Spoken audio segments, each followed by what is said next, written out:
What's going on, people? Welcome to Man Knows Football. You're here with myself, Guni, and you are here with Younes as well. And we discuss a few things. Obviously, the main topic being Mykhailo Mudryk, but we will go on to other things, catch up on things, that have happened since I've last spoken to Younes on the channel. You already know it's an organic thing here. There's nothing ever really planned. We just flow in conversation, man. But big up to everyone that's joined. Make sure you do smash that subscribe button. Help us on our road to 20,000 subscribers. We're almost there. Also, give the video a thumbs up. Leave your thoughts down there in the comments as well. But Younes, how have you been, man? How you doing? Yes, bro. I'm good. I'm good. Good to be back on. And yeah, it's mad how everything Chelsea related kind of flipped 180 since we last spoke, hasn't it? But we'll Yep. get into all of that. Overall, though, I'm good. I'm roasting. Say 8 million degrees here in London. And just about managing to survive. So it's all good. No, I hear you, man. That them hot temperatures over there, it's not fun. And then over here as well, we're getting it. But it's like I was saying to you on this before the stream, we've had some flash flood kind of rain over here. So like we've had the semi-decent yesterday and today, but that's not going to stay for very long. It's just going to get back hot again. But yeah, let's get into the football, man. Let's get into a little bit of Chelsea Football Club. And Mykhailo Mudryk hasn't had the best start to Chelsea, to say the least. That could You be an get me? understatement. Yeah. Yeah, to say the least. I'm really struggling to find positives outside of the preseason friendlies. Obviously, he linked up with Jackson to score that amazing goal. Something that I thought we'd be seeing more and more of coming into the season, but we just haven't been seeing it. But before I give my thoughts on Mykhailo Mudryk, I want to ask you first, Younes, like, what do you think is the issue with Mykhailo Mudryk? Where is it going wrong for him at the minute? Or is it too early to even look at the situation like that? I think there's two options on the table. And we got to be real. I'm going to be as honest and transparent as I can, because I'm noticing people are shying away from what they don't want to hear. But there's also a realistic side to this where we have to be logical and think that we can't write the player off completely. But I think there's two things on the table. One is maybe a run of consistent games might get him up and running. Maybe, yeah. But I'm, as much as I'm leaning towards that, I have been for quite some time. I also need to take into context that we need to see some of the basics at least, even if you're having a bad performance or you're playing badly, even in the minutes that you are getting, there needs to be something. And right now with Mudryk, we're not getting anything. People, I've seen some people try to make comparisons to Eden Hazard, and I think it's criminal. Like Eden Hazard starting off at Chelsea, and he didn't get off to the best of starts. Yeah, it wasn't blockbuster, but right, we were seeing things. We were seeing the amount of goals and assists he actually ended up getting in that season. The way that he started off when he was wearing that number 17, it wasn't a disaster. It wasn't bad, right? With Mudryk. I think, but hold on that point, I think Hazard got like over 30 GA in his first season. He did. He got 37. Like he got 37. Yeah. Come on, bro. Do you know what I mean? And even besides the point, I even remember Hazard at Lille because one of my mates who I've been, people know on the channel, like I've got a best friend that's very much in tune with League One. So he used to tell me like, bro, there's this boy at Lille. His name's Eden Hazard. Yeah, he's a teenager, but he's an absolute revelation. Go and watch this guy and talk to me. Is he the real deal? Or is he, bro? I watched 3 games of Eden Hazard at Lille, and I said, nah. I said, Chelsea, whatever you do, you have to bring this guy to Stamford Bridge. You knew immediately. Exactly. Yeah, you did.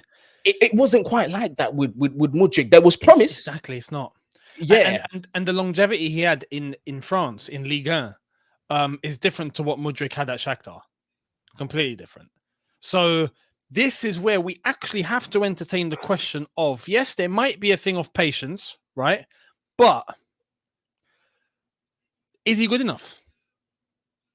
Like, is he good enough as a player, as a winger? Does he actually have the skill set, or does he not? You have to ask that question. Maybe he hasn't got the skill set that we were actually thinking he might have. Maybe he doesn't have it. Maybe we've been blagged. Maybe I don't know. This has to be entertained. So I understand that. Yes, we're not exactly going to get rid of him tomorrow. It's impossible. We have to give him at least some sort of a run during the season, see what he does bring. But I'm saying it's not correct to come on try and take the angle of "I told you so." Yeah. Let's give it a run of games and see, but don't be surprised if we get the worst. That's what I'm going to say. I hope we get a good Mudryk that actually starts to form and get some confidence and does have the skill set that he's not shown, maybe. But that's the problem. He's not shown anything yet at all. Even for Ukraine, nothing. It's scary. It's not normal. So that's right now. It's looking. I'll be honest. I'm worried. Like me, just right now. I'm not saying get rid of the player or anything like that, but I'm saying I'm worried. I don't like where it's going. You know, 99% of the time, I would disagree. But in this particular situation, I'm leaning towards that it legitimately might not work out for this guy at Chelsea. Because once again, I'll say this. Before he made his move to Chelsea, there was no doubt things about him that I saw that were like, you know what? There could be a little something in this player. He might not do too badly over here. He's quick. He looked like he could beat his man. He was fearless. That performance in particular against Real Madrid, good performance. It was an all right performance. And I was like, you know what? This kid might be good. But what's happened since then? And this is something that I feel a lot of us also forget. So I'm going to kind of play, devil's advocate here. Yeah. We're forgetting that this guy came from a country that was literally to smithereens, fam. You know what I mean? Going through it. And on top of that, I don't know how true this is, but I remember hearing something like his granddad's village was actually hit amongst all of that. Now, if that is actually legitimate and that's true, first of all, I'll say that is something that I couldn't relate to. So I don't want to sit here and say I know what the man's going through and I know what the trauma he's going through, because I don't. But what I can say is I can imagine that can be a life-changing thing for anybody if that's what's going on in your country. Now, I understand, I get it. As harsh as it is, that's realities off the pitch. The football is the business side. And when it comes to business, as you know, people are ruthless. They don't really care. And I'm linking this to sort of the fans. But this is the cost of being an elite club. You can have no room whatsoever for sentiment if what you're chasing is going to be success. No, that's the thing. And as much as it's a point that yes might affect him individually, but it's not an absolute that he can use as a card at any given time for however long he wants. Why? Yep. Because I'll give one example, and I know everyone will have to agree because we've all seen it, right? Someone that was clearly affected by what was going on with Ukraine and Russia, but he's killing it. Zinchenko. Yeah. Why? And everyone's different, but when you look at this whole thing kicking off, when he first came out and started playing those couple of matches after the whole thing kicked off with Ukraine, he was crying his eyes out whilst playing. He was affected, you could see, but he still put in performances in. So at the end of the day, it's like on the pitch, it can't be an excuse. It can't be. I think it's a case where if it's genuinely having an effect, right, then in that situation, protect the player, and he needs to protect himself and come back when you're ready. Absolutely. Don't make yourself available. And you know what as well? Because you see, the biggest highlight for me, all things considered, regardless of all those things, right? You naturally are a left winger, yeah? Yeah. And the manager prefers a left back over you in that position? Well, exactly. That is an extreme to the fullest, bro. Yep. And Me gone. just to add, in terms of because you make a good point, that should fire you up, right? And I genuinely don't believe that he's affected mentally because of external factors, say Ukraine and what's going on. I don't think that's really affecting him, because if it was, I don't say affect him completely. It's definitely affecting him. It's his country. But Yeah. I mean, affecting him to the point where he can't do anything, because he's in the gym 24 hours a day, 7 days a week, training. True. If you're affected, you can't get out of bed. Something like that, your concentration's gone. To drag yourself and push yourself to go and train by yourself is harder than to go to training with your entire team, or to show up on a match day and focus on a game. He's doing that though. He doesn't have a problem with that. So he shouldn't have a problem coming and playing on the pitch. Do you know what I mean? It doesn't. It's a contradiction. So, in terms of now, he's in the situation where he's got a Chilwell, who's a left back, as you've said, playing ahead of him, being thrown in a position where he really should not be. It's crazy. And if Mudryk's not feeling a type of way about that happening, then what in the blue hell is he going to do? That's just the reality. Yeah, no, it's true. No, it's true. Exit on 1985. Thank you for the super chat. This is the concerning part of Mr. Bowley signing long-term deals. Chelsea is stuck with him. Nobody is going to want him in a transfer. I'm not necessarily saying right now, let's cut ties with Mudryk and sell him, because from two perspectives, it would be ludicrous. One, the value that we'd lose on him based on what we've seen from him now would be catastrophic. Do you know what I mean? We'd be lucky to get a 30, 40 million for him the way things are moving right now. That's the first point. The second thing is as much as we are saying this, it's only the 10th of September as well. We also have to remember, based on the manager's reputation, Younes, Pochettino, some players he likes to take time to integrate.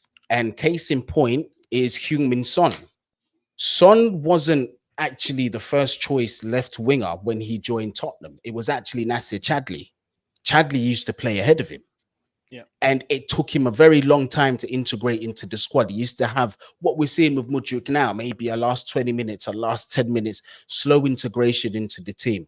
Because what Poch is apparently about is about building trust with the youth players first in the training and in and around the facility before actually trusting them with full minutes on the pitch.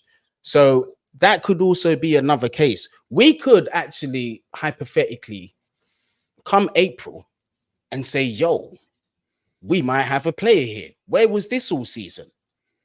You know, so there is, but I say all that to ask you this, Younes. Would you cut ties with the players now, or would you be willing to give him a season under this new manager as well? No, we have to be fair, and I'd say give him the season. Yeah. But within that season, we need to see an upward trajectory on the basics. Because like I said, even all these comparisons that we're getting, you just mentioned Son. It wasn't a case where, he's not touching the ball.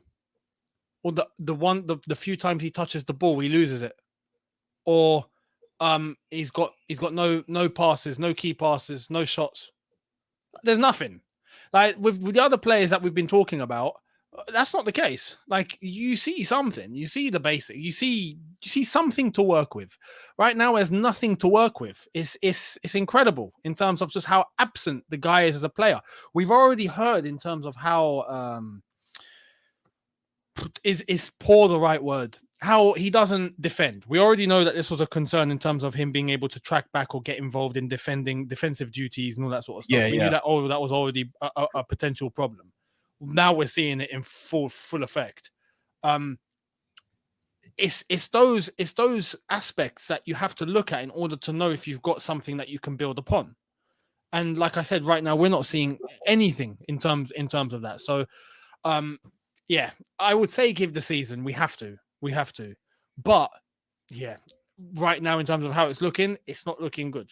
What I do want to say in regards to Todd Bowley and the way that he was purchased, because I have to entertain this. We have to entertain all angles because we don't know. We're not in the inner circle. We don't actually truly understand exactly really what's happening to the detail. We can only observe and put all the options on the table. as much as he was about to go to Arsenal, Chelsea got involved, took him, and all of that. I genuinely hope Chelsea went after him because they saw a potentially great player. And I hope it wasn't like some people are starting to fear, and I can understand the fear. I hope he wasn't a political buy. After post I never sanction, even thought about that. Never yeah, thought. post sanction to improve images to improve the overall image of Chelsea, because we were just, we had a Russian owner affiliated and all of that. The sanctions, UK government immediately after that, not too long after these guys come in, let's make Chelsea look good. Let's buy someone from the Ukrainian league. And let's get Mudryk because he seems rated highly. I hope that wasn't the case, because if that's the case, that's absolutely insanity. I hope that's not the situation. I genuinely hope Chelsea saw him and went, no, okay, Arsenal interested. Who is this player? We can maybe get him. He seems like he's good. Bish, bash, bosh. All right, we've hijacked him. Great. I hope that's what happened. I mean, that's the first time I've ever thought about it. I've even not even thought about it. I've just heard of it. And bro, I'd like to say absolute nonsense, but in this day and age, nothing surprises me anymore, bro. That's exactly it. Especially when it comes to making the bottom line, when it comes to making money. There's businesses, there's nothing they won't do to make some money. Do you know what I mean? And we already know this. So yep. But again, with that one, I don't know. I have no idea. But Mudryk fam, I don't know, man. I feel it for him, because it's like we were saying, when you've got like a Ben Chilwell at left wing, it's just, bro, the writing is kind of on the wall, man. It's mental. I can't get beyond that point. Do you know what I mean? Insane. I can't get beyond it, bro. But I said this in my video yesterday as well. As much as I want Mudryk to be able to be used and, given the opportunity and all of that, as much as we've been saying that's probably better than having Chilwell at left wing, I also need to clarify that if what we're seeing from Mudryk on the pitch are the same performances that Poch is seeing in training, I can understand why he's not being selected. Would you? As a gaffer? 100%. Of course, you wouldn't, would you? So again, this is where, look, it's a tough one, but as a solution, I think Poch is wrong. Going with Chilwell at left wing is not the solution. Even if Mudryk is stinking up the gaff in training, I hope, I hope. Having Chilwell is not the solution to stick at left wing. You can turn to other players. You can stick Sterling on that left-hand side, or you can try and incorporate Madueke, or you can play Ian Maatson if you really want someone that is a left back to go into a left wing role. There are other options. So that's where I think Poch needs to change it. Yeah, it's all mad, honestly. Poch as well, he needs to hold some responsibility, and I've said it on the last two videos that I've done, is some of his tactics, quite frankly, are a bit too pragmatic against teams where you shouldn't even have that kind of pragmatism. Like Luton, I know we got the win, but for goodness sake, bro, why have we got 6 defensive players on the pitch, bro? Yeah, same again, Nottingham Forest, right? I know we lost against them 1-0, but there's no excuse having 5-6 defensive players on the pitch.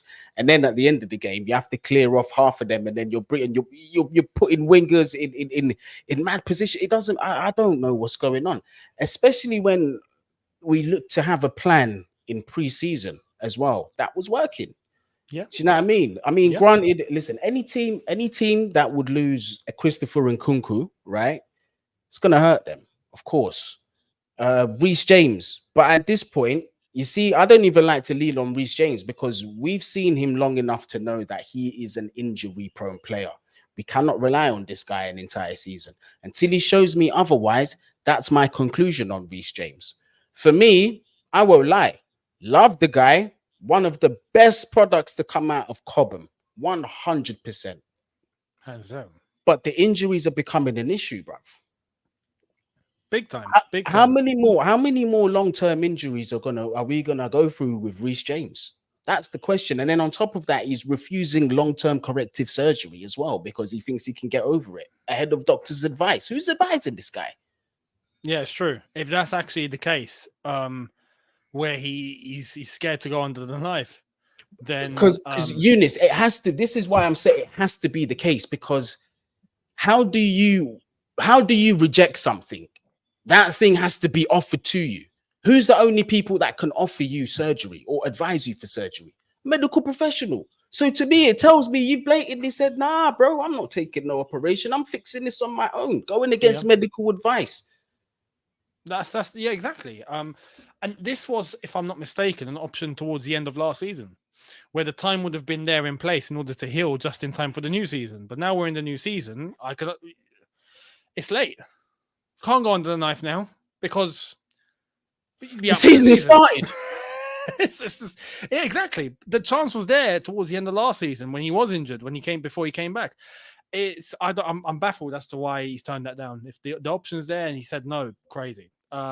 But it's actually a point. You're right. In terms of the injuries, the truth of the matter is this: if he comes back from this injury that we're about to see him back from, and he gets injured again, at that point, you are injury prone, my man. One, I already think he's injury prone, but I'm still hanging on to this. I'm still looking at this one here, and I'm saying, please, Reece, it's still early enough in this season, man. Prove the doctors wrong that not electing for surgery was the right thing to do.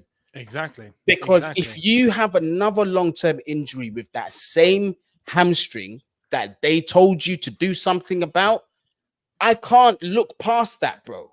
How do you look past that?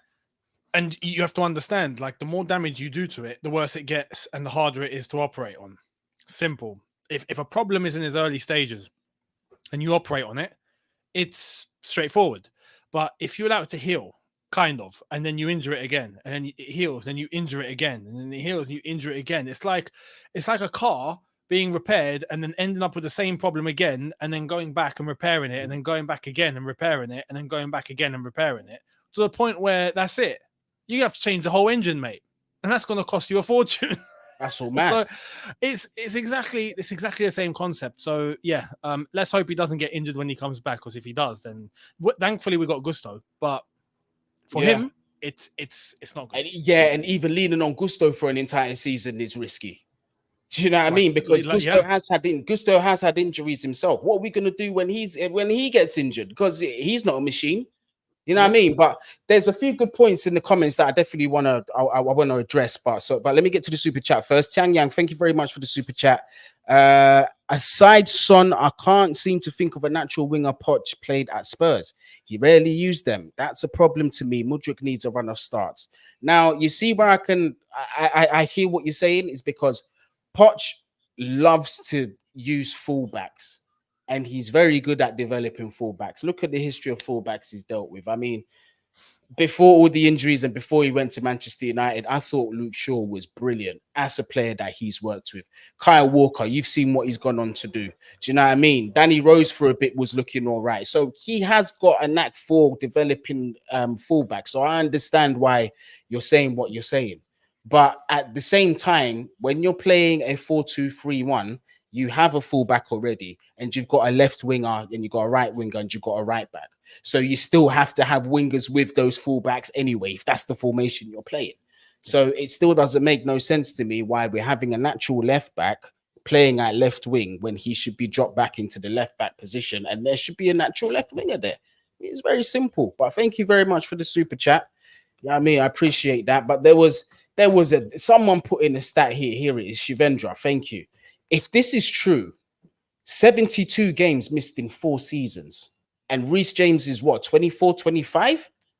That's about, if my maths is right, about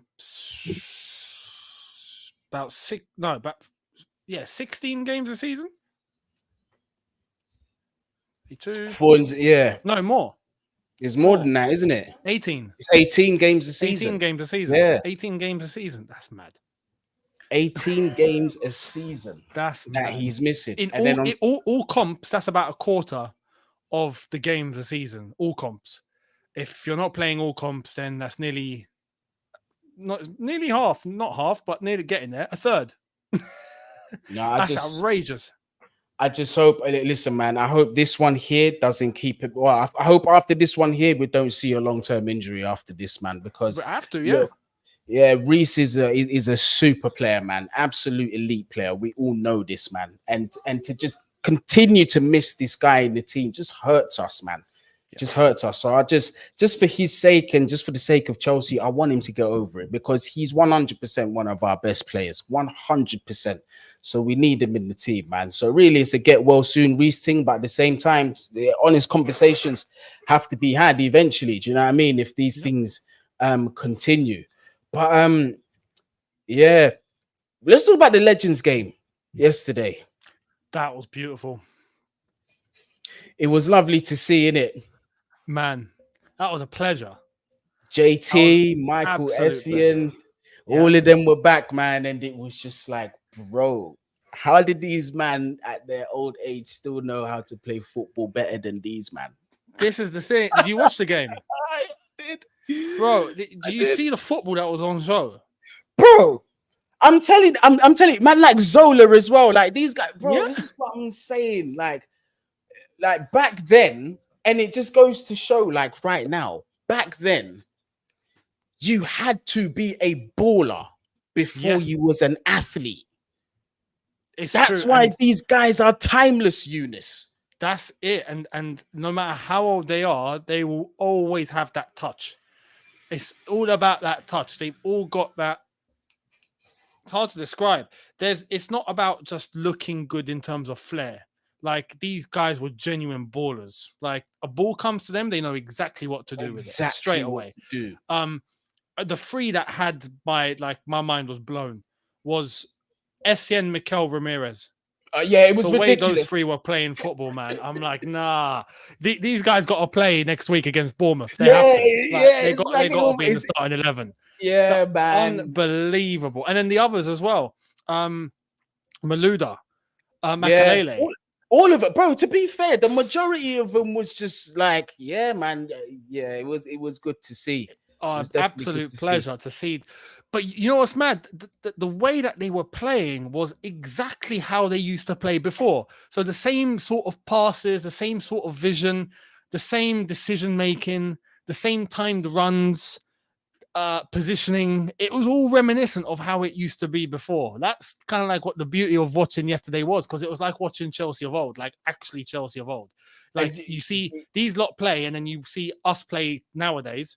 And it's just two completely different types of football. Completely different, It's mad, but it was so good, man. But you know what? Just even like watching it from like a coach's perspective, because I used to manage. I used to do that over here. So just watching, I put that hat on for a second, and I'm like, this is perfectly slowed down for me to explain to a group of like 17, 18-year-olds who've already got the technique and all of that and are coming into tactics and understanding. Football's a simple game. Pick your moments when you want to shine and you want to show off and you want to do what you need to do. Just pick them right. But outside of that, it's a very simple game. The ball will always move faster than you. The goal never moves. Trust your teammates. That's all it is.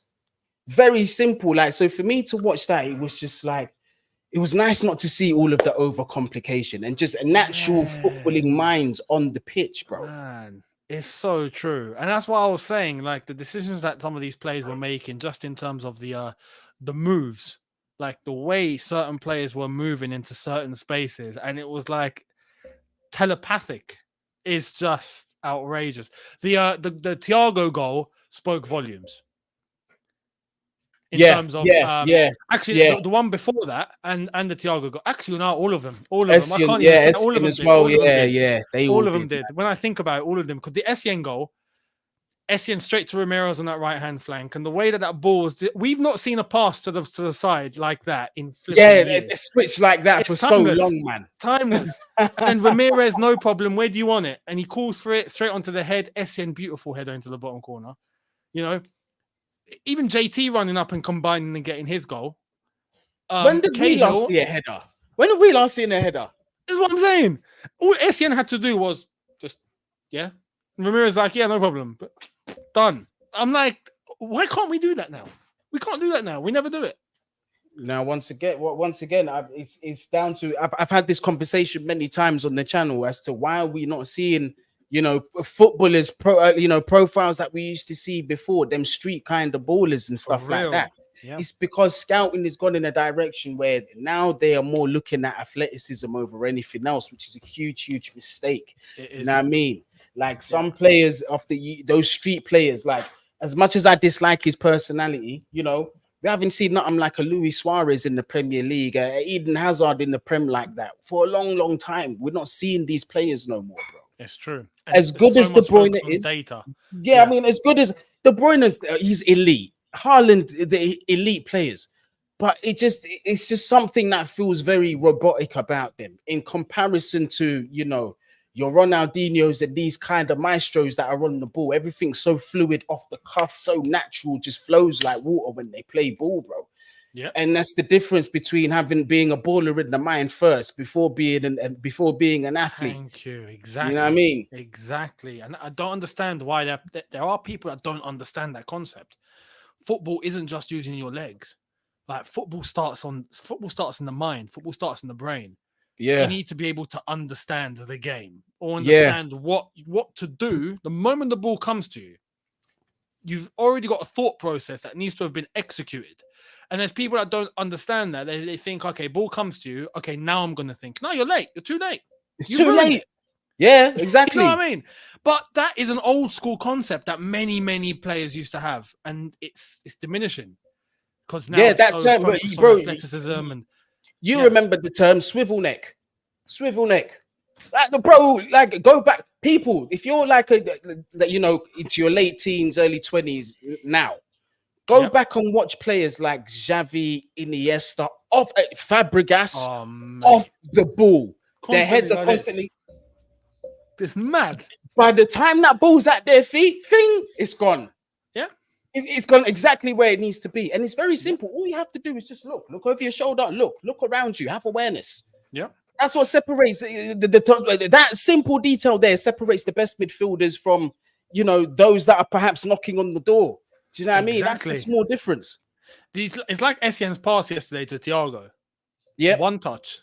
And yep, it wasn't even a case where ball was already coming to Essien. The pass had already been made to Essien. And then Thiago decided to start running. So as the ball is coming, Essien has realized in that moment, Thiago's running. Without thinking, send the ball Bing. straight to him. One touch over the top into Thiago's path. And it was perfect because it landed right in front of him. Exactly. You can't teach that. You Yeah, can't teach that. exactly. You can't teach it. That's just something that you have, and many players used to have that sort of thing. And now I don't think there's as many as there used to be. That's a big problem. No, 100%. Hey, I've got to send a massive shout out to Lewis as well. Thank you very much. And then all of those that have joined from Carefree Lewis's channel, obviously he's sent a raid over my direction. I know you could raid now. There's Twitch aspects that have been sent over, isn't there? But raid has been around for a minute, Been It's around been for around time. for a while. Yeah, Yeah. yeah. But that's it. But yeah, but I appreciate when Lewis does that, man, or when anyone does that. So appreciate that. Big up to all of you lot that joined. Don't forget to smash the thumbs up as well. And obviously, if you're watching after the video, please leave your thoughts down there in the comments. I will be going through them as I always do. Sometimes I don't reply to all of you because I might get like 200, 300 comments and that, and I can't go through all of them. But the ones that do, you get me? I've done my best. Younes, you know how it is. You just can't. Yours is more extreme than I am. I can't. I wouldn't have the time in 24 hours a day to be able to reply. This is impossible. I'll be here. I will die at the keyboard. So, it's not feasible. The facts. Yeah, look, just talking about instinct and just natural ability. Ramirez's Champions League goal against Barcelona, right? Perfect example. He had absolutely no right to dink the keeper the way he did, but that was instinctive. He saw Valdez off his line. He said, "Yeah, boom, yep." dink. And I've got to give credit here. The pass that got to Ramirez from Lamps, that was another example. Yeah. Oh, do you know what? How in the blue hell did he read that? Like, oh, he's paid attention and he's known Ramirez is making a run behind him. He's like, okay, send it. That's it, man. We used to ball, man. We used to ball. I just honorable mention, because when we talk about Lampard passes, that's another one. You know, I don't even have to tell you. You already know what it is. You know what it is. And the Drogba finish. Oh my goodness. Oh my goodness. Why do we not see this no more, fam? It's outrageous, man. Oh, Look, even the chat know what I'm talking about. I haven't even mentioned the team it was against. I just said Drogba. Everyone knows which pass it was. This is what I'm saying, man. And even Lamps himself. You remember the chip? I got two in mind. I'm talking the outside of the foot one. Oh, the outside of the foot. Yeah, that was one of the two. And yeah, then, Drogba slots it in. The other one was the FA Cup final against United at the New Wembley. Mate, The 1-2. That's. Oh man, nah, man, take me back. I'm depressed. Davo through. That's the one I'm talking about. That chip was just ridiculous. Yeah, absolutely stupid. I had no right to do that, but he done it anyway, man. Those are the good times, man. Damn, I wish we can have that back at Chelsea Football Club. But listen, man, people, thank you very much for joining in. Unfortunately, I can't stay too long for the stream, and I don't want to keep Younes for too long. But thank you very much for everybody. That comment's right, man. We've become nostalgia merchants, haven't we? Yeah, we have. No, listen, man, it's the harsh reality, bro. No, we're going down that route. We're going down that route. We're gonna go 20 years without a title, man. I'm having to tell my youths. I remember them days when Lampard was getting 20 goals a season as a midfielder for jokes. Yeah, I remember them days when Drogba was smashing up Arsenal for jokes. Yeah, now we saw. I remember when, bruv. Man, oh mate, what's happened? Bring back Chelsea. Bring back the real Chelsea, man. It's not looking good. But Younes, before we go, let the peoples them know what you've got coming up on your channel or what you've already uploaded, man. Yeah, it's international break. So obviously I went off on Gareth Southgate yesterday, which was fun. You'd like that. And it's just a case of keeping up to date on the news and what's popping. So yeah, double uploads will be there as long as there's obviously content that's going to be coming. And on top of that, we just get ready for the game against Bournemouth, and then everything will start kicking off. So that's basically 100%. football. And people, listen, I've made a promise to myself that I will be boycotting England after the World Cup. I will not be watching them during the Euros if Gareth Southgate is manager. This is how much I dislike the guy. I still haven't forgiven him for 1996. I was a very young boy and he missed that penalty. He broke and I'm not ashamed to say that I ran to my bed and I cried.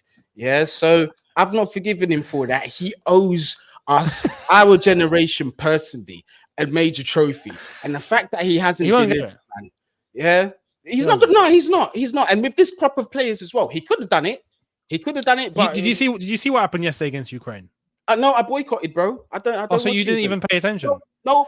Yesterday was the final straw for a lot of people. Just on one decision, two decisions, but one in particular, which was just crazy. How many minutes has Harry Maguire played this season? Is he still playing for England, fam? He played 90 yesterday, mate. What? Colwell, Tomori, and Dunk all on the bench. Well, listen, if Colwell doesn't play, I couldn't care less. It means that he preserves his fitness for Chelsea. For us, it's not a problem. Yeah, Maguire played 90. The other one was Henderson got in too somehow. Yeah, I just saw in the comments. Bellingham got shoved to the left-hand side where he's of no use instead of playing actually down the middle where he's actually smashing it at Madrid. But no, we're gonna force Henderson in. Someone in here said that at some point Chilwell was striker. Is that true? Yeah, Chilwell. Yeah, What? Chilwell, mate, it's mad. I don't know what's going on with Chilwell, but Southgate decided to go with what Poch has decided to do, but on steroids. So he's basically just allowed Chilwell to go all the way to the byline and stay there.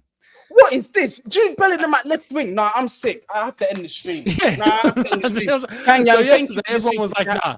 Bro, Tanya, thank you for the super chat. Fabregas to Andre Schürrle got that one as well. The run from Schürrle, the vision and the execution from Fabregas was filth. Yes, that goal there was mental.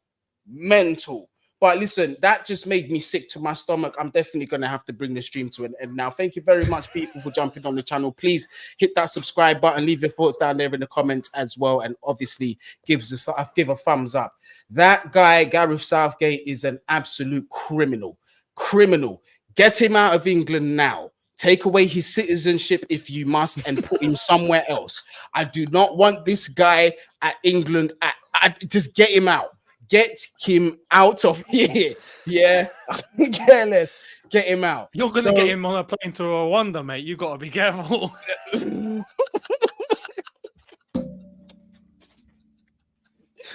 just want him out, bro. I swear down, man. I just want him out. Yeah, not the citizen. Yeah, it's personal. It's personal now. Yeah, he's got to go. He's got to go by any means necessary. But people, listen, man. On that note, Gareth Southgate out. Bless up.